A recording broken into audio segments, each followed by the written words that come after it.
Hi guys, எப்படி இருக்கீங்க? இது உங்கள் எஸ்பி காட்ஸ் யூடியூப் சேனல். நான் உங்கள் பேஷான். இந்த வீடியோவுக்கு நீங்கள் ஃபர்ஸ்ட் டைம், அதான் எங்களோட சேனலுக்கு நீங்கள் ஃபர்ஸ்ட் டைம் விசிட் பண்ணியிருந்தீங்கன்னு சொன்னால் எஸ்பி காட்ஸ் யூடியூப் சேனலை சப்ஸ்கிரைப் பண்ண மறக்காதீங்க. நாங்கள் போடுற புது புது அப்டேட் இன்ஃபர்மேஷன் உங்களுக்கு நோட்டிஃபிகேஷனாக வந்து சேர சப்ஸ்கிரைப் பட்டனை கிளிக் பண்ணிட்டு பக்கத்துக்கு பெல் பட்டனை கிளிக் பண்ணாதான் உங்களுக்கு நோட்டிஃபிகேஷனாக புது இன்ஃபர்மேஷன் வந்து சேரும். ஒன்ஸ் அகைன் வணக்கம் நண்பர்களே, இது உங்கள் எஸ்பி காட்ஸ் யூடியூப் சேனல். உங்களை அன்புடன் மறுபடியும் வர வைக்கின்ற ரொம்ப சந்தோஷமா இருக்கு. இவ்வளோ சப்ஸ்கிரைபர் எனக்கு இப்போ வந்துருக்குதுக்கு முதல்ல உங்களுக்கு எல்லாருக்கும் மிக்க நன்றி. இன்றைய வீடியோல வந்து தென்னிந்திய சினிமாவின் ஒரு டாப் ஹீரோயின்களில் ஒருவரான கீர்த்தி சுரேஷ் பற்றி ஒரு ஆழமாக ஒரு விஷயம் ஒன்று கிடைச்சிருக்கு. பாலிவுட் சென்ற பிறகு அவரது lifestyle, career, latest photoshoot எல்லாம் எப்படி மாறி இருக்கு, ரசிகர்களுக்கு இது பிடிச்சிருக்கா இல்லையான்னு இந்த வீடியோல முழுசா பார்ப்போம். மிஸ் பண்ணாம இந்த வீடியோ ஃபுல்லா பாருங்க. கீர்த்தி சுரேஷ் தென்னிந்திய சினிமால ஒரு ஆர்டிஸ்ட் பேர் தான். 2017 வந்து ரெமோ போன்ற படங்கள்ல இருந்து ஸ்டார் சேஜவர் நடிச்சிருக்காங்க. 15 வருட காதல் ஆண்டனி என்பவரை 2025 அதாவது 24 திருமணம் செய்து கொண்டாங்க.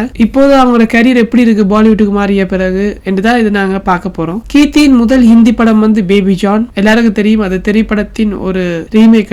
அந்த படம் வந்து ஃபிளாப்னு சொல்றாங்க. ரசிகர்கள் எதிர்பார்த்தபடி அந்த படம் வரல, வசூலும் அவ்வளவா இல்லைன்னு சொல்லியிருக்காங்க. இதுக்கு காரணம் என்ன, ஸ்கிரிப்ட் பிரச்சனையா அல்லது கீர்த்தி நடிப்பு பிரச்சனையா இல்ல விமர்சகர்கள் பிரச்சனையா என்றுதான் சொல்றாங்க. வாழ்க்கையில வெற்றி தோல்வி எல்லாம் சகஜம் தானே, நம்ம அண்ணா விஜய் என்ன சொல்ற மாதிரி. இப்போது வந்து கீர்த்தியின் செம்மையான மாடர்ன் லுக், இந்த போட்டோ ஷூட்டை பார்த்து ரசிகர்கள் பாலிவுட்டுக்கு பிறகு கீர்த்தி முழுசாக மாறிட்டாங்களா என்று கமெண்ட் செஞ்சுட்டு வராங்க. ஏன் இந்த மாற்றம் என்னும் கேள்வி எழுப்பி வராங்க. எவ்வளவு ஸ்டைல், எவ்வளவு மாற்றம் என்று குறிப்பிட்டு அண்டர்லைன் பண்ணிருக்காங்க. இது நல்லதா கெட்டதா கூட அவங்க அனலைஸ் பண்ணிட்டு வராங்க. பேபி ஜான் ஃபிளாப் ஆனாலும் கீர்த்தி இன்னும் பல ஹிந்தி தமிழ் படங்கள்ல நடிக்கிறாங்க. அவங்களது அடுத்த படங்கள் எது, வெளியாகும் படங்களில் அவருக்கு ரீஎன்ட்ரி சாத்தியமா என்று நிறைய பேரும் டவுட்ல இருக்காங்க. எங்களோட சேனல் மூலமாக கீர்த்தியின் புது புது படங்கள் அப்டேட் வந்து நாங்க உங்களுக்கு தர இருக்கிறோம். அதுவும் சுட சுட. ஃப்ரெண்ட்ஸ், கீர்த்தி சுரேஷின் ஜேர்னி இன்னும் முடியல. அவங்கள பற்றி உங்களுக்கு என்ன தோணுது? இப்ப இந்த புதிய டிரான்ஸ்ஃபர்மேஷனுக்கு பாலிவுட் சென்ற பிறகு அவங்களது மாற்றம் உங்களுக்கு பிடிச்சிருக்கா? ஃபர்ஸ்ட் ஆஃப் ஆல் கமெண்ட்ல சொல்லுங்க.